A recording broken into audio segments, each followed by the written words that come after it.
अस्सलाम वालेकुम dear students. आज kinetic theory of gases and radiation इस चैप्टर का अपना तीसरा लेक्चर है। आज के इस लेक्चर में हमारे दो टॉपिक्स हैं, जिनमें से पहला टॉपिक है mean square velocity, root mean square velocity यानी आरएमएस वेलोसिटी मालूम करना, उसके अलग अलग डेरिवेशंस देखना। और दूसरा जो टॉपिक है वो है गैस मॉलिक्यूल्स की काइनेटिक एनर्जी यानी तवानाई बिल हरकत जो है वो मालूम करना। तो ये दो टॉपिक पर ही आज का हमारा ये लेक्चर पूरी तरह से फोकस रहेगा। तो चलिए इसको बहुत ही बेसिक्स से हम पहले स्टार्ट करते हैं। आप लोग देखिए, जैसा हमने पहले पढ़े थे कि काइनेटिक थ्योरी ऑफ गैसेस के मुताबिक गैस के मॉलिक्यूल जो है वो एक दूसरे से बिल्कुल ऐसे आज़ाद होते हैं। ओके, उनके बीच में कोई इंटरमॉलिक्यूलर फोर्स ऑफ अट्रैक्शन नहीं होती, वो रैंडम मोशन में होते हैं और इसलिए हर एक की अपनी अपनी वेलोसिटी अलग होती है, यानी हर मॉलिक्यूल की अपनी अलग रफ्तार होती है। ठीक है, तो हम ऐसा मानते हैं, मान लो कि ये मॉलिक्यूल की रफ्तार v1 है, ये दूसरे मॉलिक्यूल की रफ्तार सपोज करो v2, इसकी मॉलिक्यूल की रफ्तार मान लो v3, ये आखिरी वाला मॉलिक्यूल है, मान लो इसकी रफ्तार vn है। तो अगर मान लो इस पर्टिकुलर सैंपल में या ये जो कंटेनर के अंदर जो गैस रखी हुई है, सपोज़ करो इसके अंदर मॉलिक्यूल्स की जो तादाद है वो n है, सालमात की तादाद n है और हर साल में की अपनी अलग रफ्तार है। तो ऐसे टाइम पर हम लोग इन तमाम सालमात की औसत रफ्तार जो है वो निकाल सकते हैं। औसत रफ्तार यानी मीन वेलोसिटी, उसको इंग्लिश में हम लोग मीन वेलोसिटी कहेंगे।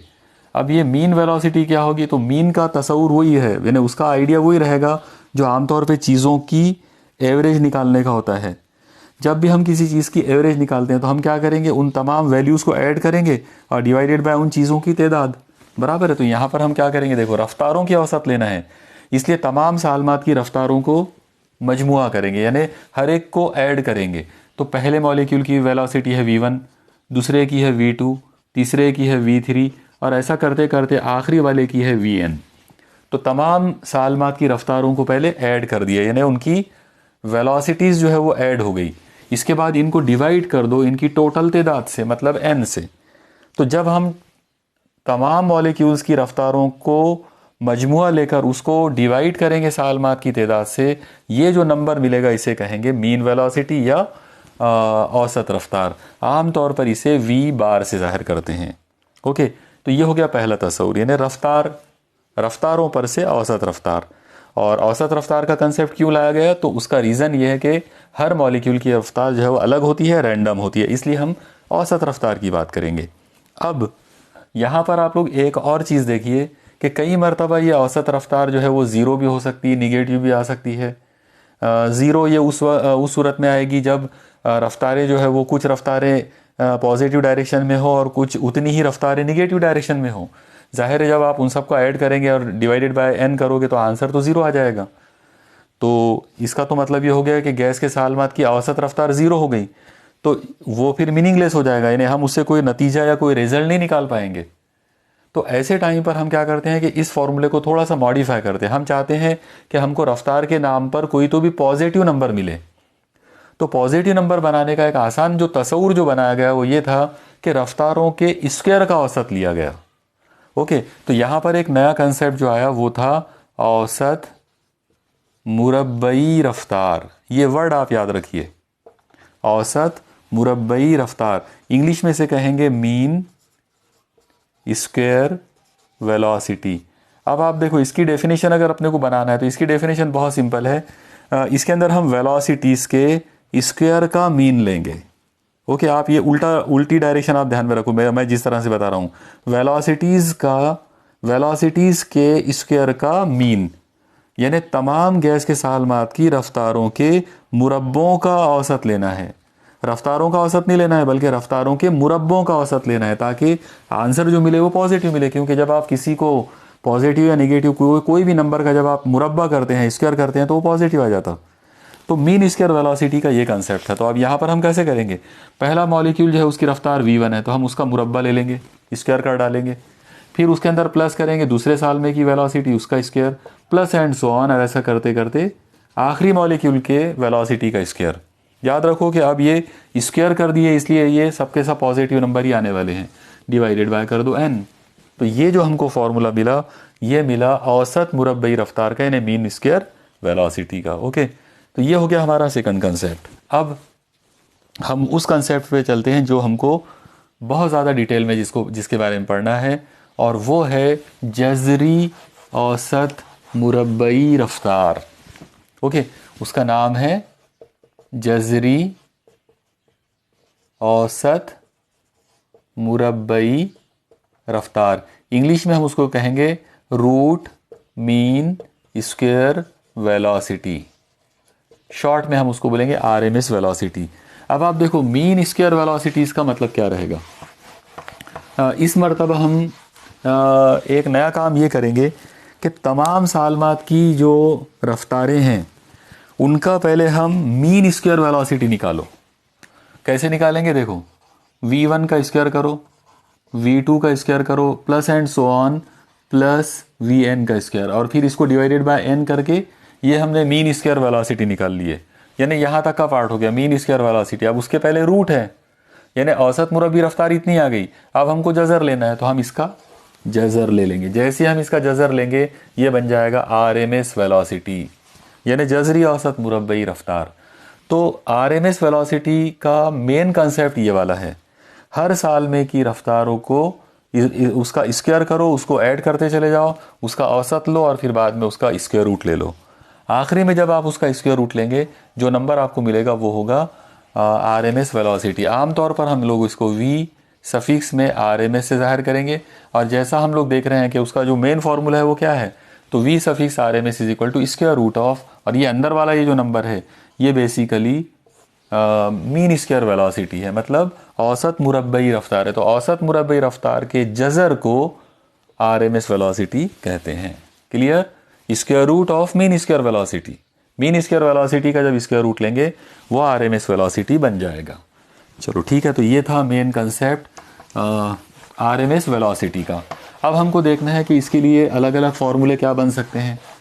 तो देखिए ये क्योंकि बहुत ही इंपॉर्टेंट टॉपिक है इसलिए आप हर चीज़ को बहुत बारीकी के साथ नोट करते जाओ। देखो पिछली बार हम लोगों ने काइनेटिक थ्योरी ऑफ गैसेस को बेस बनाकर एक फार्मूले का डेरिवेशन किए थे। फार्मूला था प्रेशर का, प्रेशर ऑफ गैस, यानी गैस का दबाव। तो जब हम किसी कंटेनर में कोई गैस लेंगे और उसका दबाव अगर मालूम करते हैं तो उसके दबाव का फार्मूला आता 1/3 m into n, okay, into यहाँ पर हम लोगों को मिला था v स्क्वायर सफिक्स में RMS, और इन सब के अपॉन में जो था वो है v। ये कैपिटल V का मतलब है volume, volume of the gas. Formula आप लोग बराबर याद रखिए, आप इसको यहाँ तक ऐसे भी रख सकते हो, m into N upon v into V square RMS। ठीक है, ये RMS वेलोसिटी है। 1/3 m का मतलब है मास ऑफ वन मॉलिक्यूल, यानी हर मॉलिक्यूल का मास। n का मतलब है number of molecules which are present in the container, यानी उस कंटेनर में जितने भी मॉलिक्यूल्स हैं उनकी तादाद n है। कैपिटल V का मतलब है वॉल्यूम, जो कंटेनर है उसका वॉल्यूम या गैस जो है उसका वॉल्यूम, और ये जो VRMS है ये RMS वेलोसिटी है।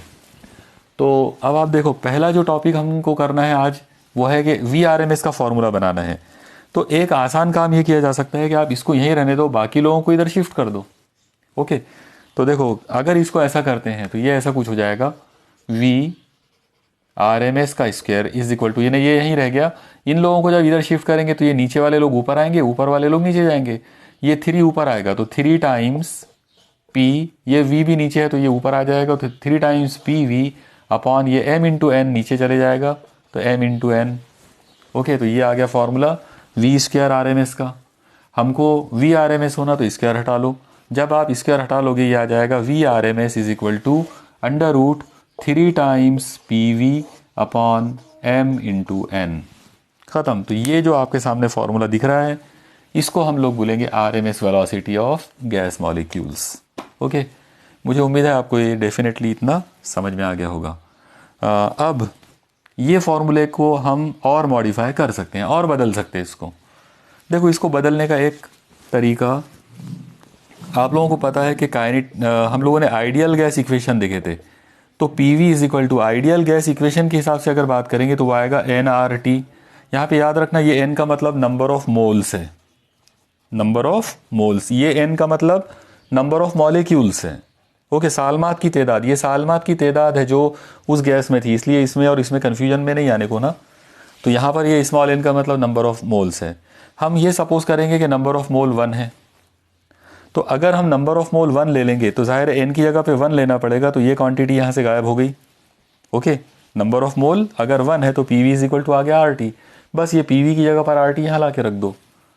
तो जैसे आप इसको उठाकर यहाँ रखेंगे तो आपको VRMS का फॉर्मूला मिल जाएगा, और वो फार्मूला ऐसा होगा VRMS is equal to under root square root PV की जगह पर आ गया RT, तो मतलब ये हो जाएगा 3 times RT upon M into N। ये हमारे पास फार्मूला आ गया रूट मीन स्क्वायर वेलोसिटी का।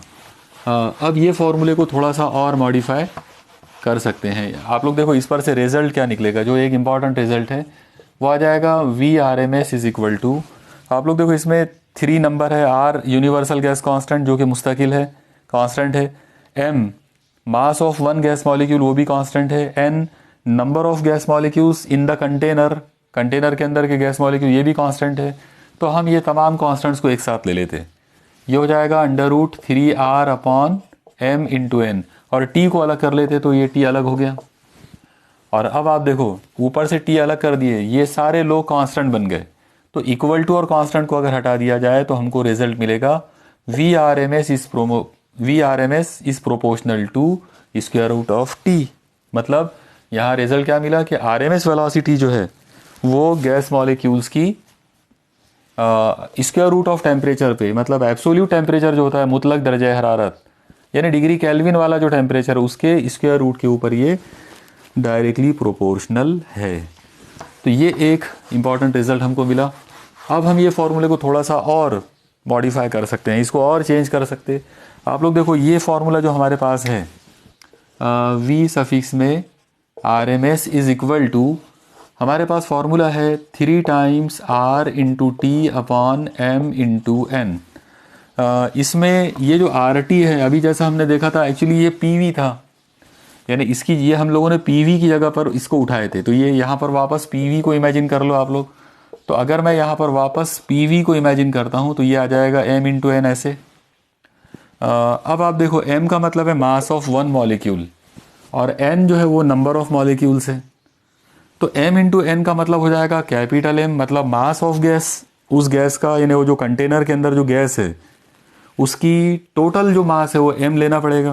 तो अगर आप उसको M लेते हैं तो यहाँ इन दो की जगह पर कैपिटल M आ जाता, तो इसका मतलब ये क्या बनेगा फिर VRMS is equal to under root 3 times PV upon M। Okay, अब आप इसमें एक चीज़ जो है वो ला के रख सकते हो, ये जो मास है इसको हटाया जा सकता है और इसकी जगह पर आप डेंसिटी यानी कसाफत ला सकते। तो इसको लाने का तरीका ये होगा कि आप इस V को नीचे शिफ्ट कर लो। देखो ये ऐसा हो जाएगा under root 3 times P upon M, और जब आप इस V को नीचे लाएंगे तो वो M के भी नीचे जाएगा, तो ये अपॉन में V आ गया। और M अपॉन V ये जो चीज़ है ये है, आप लोगों को पता है कि M अपॉन V मतलब मास अपॉन वॉल्यूम जो है वो डेंसिटी होती है, उसको रो से जाहिर करेंगे। तो अगर हमने M अपॉन V हटा दिया और उसकी जगह पे रो ले लिए तो फिर ये फॉर्मूला कुछ ऐसा बन जाएगा VRMS is equal to under root 3 times P upon rho. एक बहुत ही इंपॉर्टेंट फार्मूला है, यानी इस फार्मूले से हमको एक चीज़ समझ में आ रही है कि RMS वेलोसिटी जो है वो डेंसिटी ऑफ गैस पे डिपेंड करती है। डेंसिटी ऑफ गैस के स्क्वायर रूट पर उसका इन्वर्स वाला रिलेशन है। आप देखो यहाँ पर 3P ये कांस्टेंट है, तो अगर आपने इक्वल टू और 3P को हटा दिए तो आप ये ऐसा बोल सकते हो कि VRMS is proportional to 1 upon under root of rho. आप याद रखो ये ग्रीन कलर में जो फॉर्मूला लिखा हुआ है ये MCQ में पूछ सकते हैं कि RMS velocity of gas molecule उसका डेंसिटी के साथ में क्या रिश्ता है। तो डेंसिटी के साथ में उसका जो रिलेशन आएगा वो आएगा inversely proportional to square root of density. Okay, तो ये था RMS वेलोसिटी का कंसेप्ट। जिस तरीके से हम लोगों ने इसको किए, मतलब काइनेटिक थ्योरी ऑफ गैसेस का जो बेसिक जो फॉर्मूला था उसको बेस बनाकर जिस अंदाज में हमने किए उसके स्टेप्स आप बराबर ध्यान में रखो और देखो कि कौन सी स्टेप के बाद आगे का जो अगली जो यानी स्टेप आती है, अगला मरहला जो आता है वो क्या होता है। प्रैक्टिस कीजिए तो आपको ये पूरा परफेक्ट हो जाएगा। ओके ओके, तो मुझे उम्मीद है आपको ये पूरा आर्टिकल समझ में आ गया होगा। अब हम अपने सेकंड टॉपिक पर चलते हैं। सेकंड जो टॉपिक हमको देखना है, जैसा मैंने आपको शुरू में बताया था काइनेटिक एनर्जी का, यानी गैस के मॉलिक्यूल्स में काइनेटिक एनर्जी क्या होती है वो अब हमको देखना है। तो सबसे पहला सवाल ये आएगा कि क्या गैस के मॉलिक्यूल्स में काइनेटिक एनर्जी होती है, और होती है तो क्यों होती है। तो इसका एकदम सिंपल सी बात है, आप देखो, तवानाई बिल हरकत, काइनेटिक एनर्जी यानी उर्दू में हम उसे तवानाई बिल हरकत कहते हैं। हमने अभी बात किए थे कि गैस के जो मॉलिक्यूल है वो रैंडम मोशन में रहते हैं, और जब भी कोई पार्टिकल, जैसे मान लो ये गैस का मॉलिक्यूल है तो ये घूम रहा है, अगर मान लो ये v वेलोसिटी से अगर कहीं जा रहा है, तो क्योंकि ये वेलोसिटी इसमें है, इस वेलोसिटी की वजह से उसमें वो तवानाई पैदा हो जाती, और उसे हम काइनेटिक एनर्जी मतलब ई सफिक्स के से जाहिर कर सकते। वो जो काइनेटिक एनर्जी होगी, जाहिर है उसका फॉर्मूला आ जाएगा half m into V square. General formula जो मैकेनिक्स का जो काइनेटिक एनर्जी का जो हम फार्मूला यूज़ करते हैं, वो वही वाला फार्मूला गैस के मॉलिक्यूल्स के लिए भी होगा। ओके, तो ये कॉन्सेप्ट है तवानाई बिल हरकत का, कि गैस के मॉलिक्यूल जो हैं, यानी अगर आपसे ये पूछा जाए कि गैस में, किसी भी गैस के अंदर तवानाई बिल हरकत क्यों होती है, उनमें काइनेटिक एनर्जी क्या रीज़न है, क्यों होती है काइनेटिक एनर्जी, तो उसका जवाब ये रहेगा कि गैस के मॉलिक्यूल रुके हुए नहीं होते।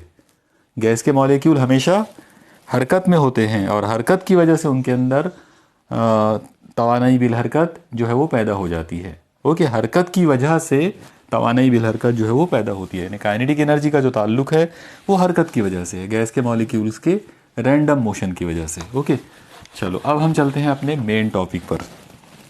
आप लोग देखिए, सपोज़ करो कि एक कंटेनर है और उसके अंदर गैस के मॉलिक्यूल्स हैं।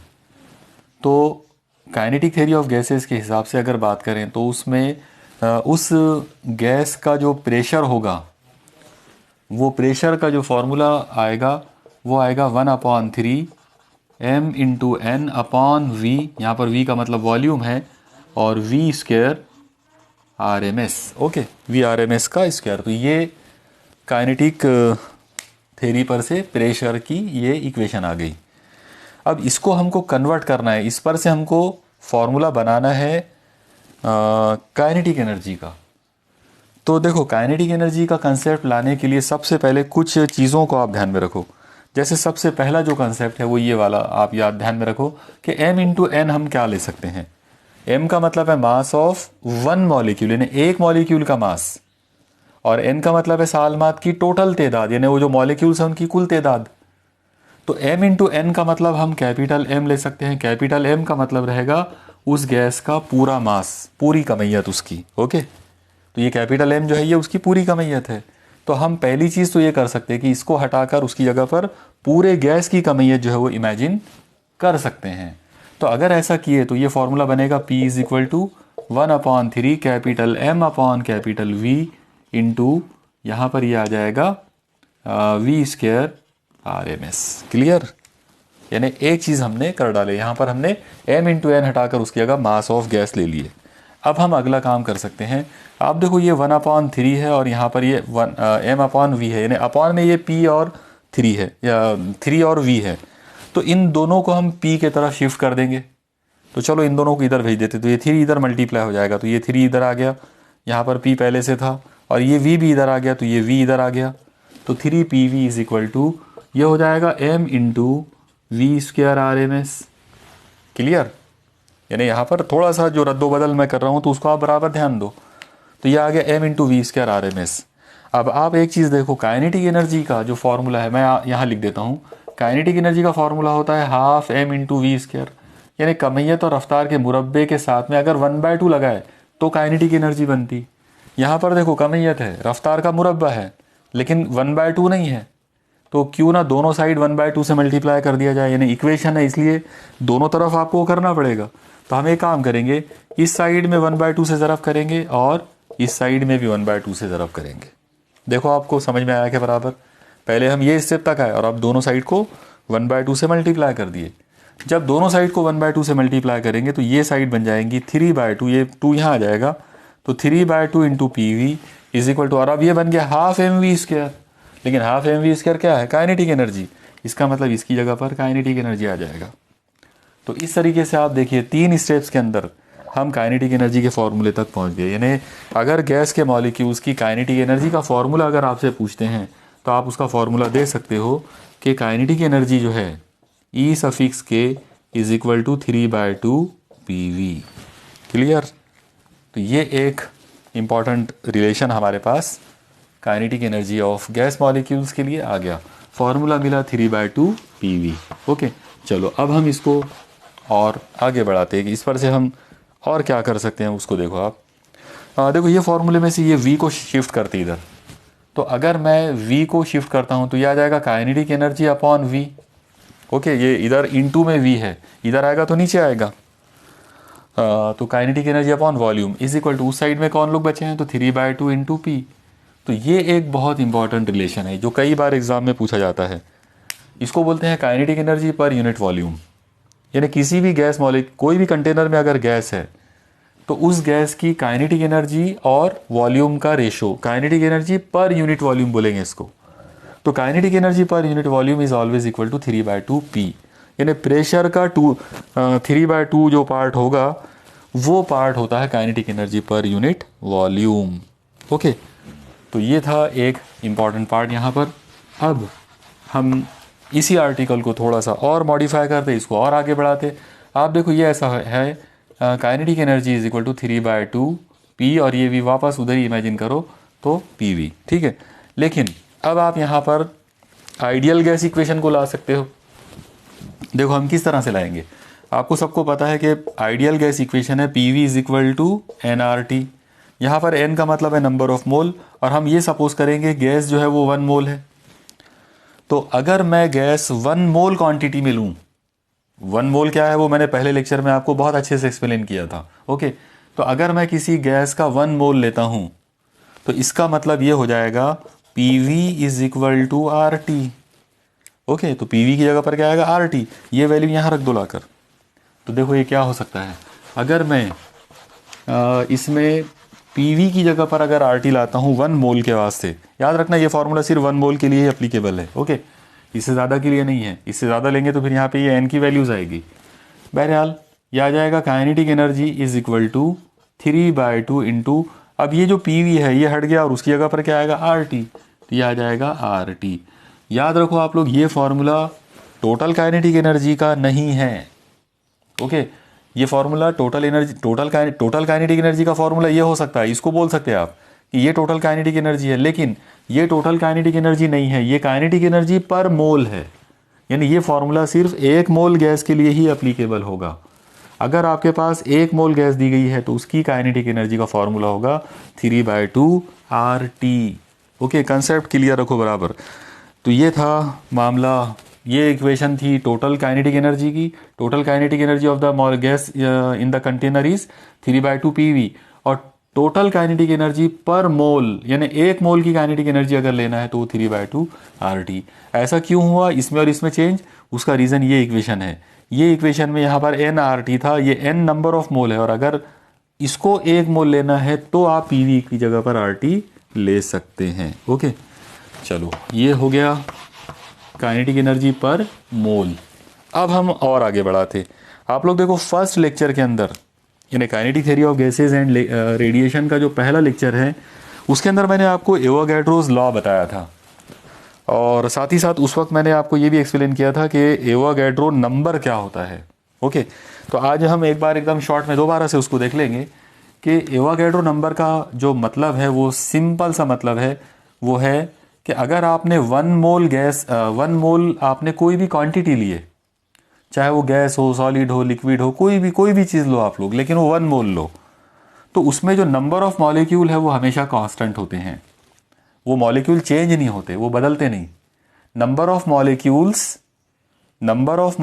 विच are present in 1 mole of any compound, any substance, any element, दुनिया की कोई भी चीज़ लो आप लोग, अगर वो 1 मोल है तो उसके अंदर number of gas molecules is always constant. Okay, उसमें गैस मॉलिक्यूल्स बदलेंगे नहीं बल्कि वो कांस्टेंट रहेंगे, और वो जो गैस मॉलिक्यूल्स का जो नंबर है, उनकी जो तादाद होगी, उसे एवोगैड्रो नंबर कहते हैं। मतलब ये जो Na जो है ये एवोगैड्रो नंबर है।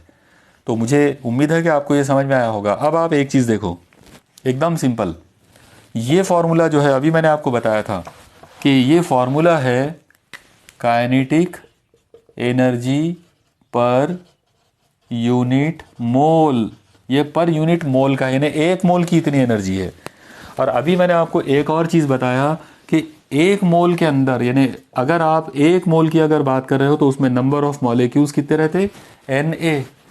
तो अगर आपसे ये पूछा जाए कि एक मॉलिक्यूल को कितनी एनर्जी मिलेगी, अगर ये कंसेप्ट अगर लाया जाए कि what is the value of energy possessed by one molecule, यानी एक मॉलिक्यूल को कितनी एनर्जी मिलेगी, ये एक मोल की एनर्जी है। याद रखो, एक मोल बहुत बड़ा होता है, उसमें लाखों करोड़ों अरबों पता नहीं कितने मॉलिक्यूल्स होंगे।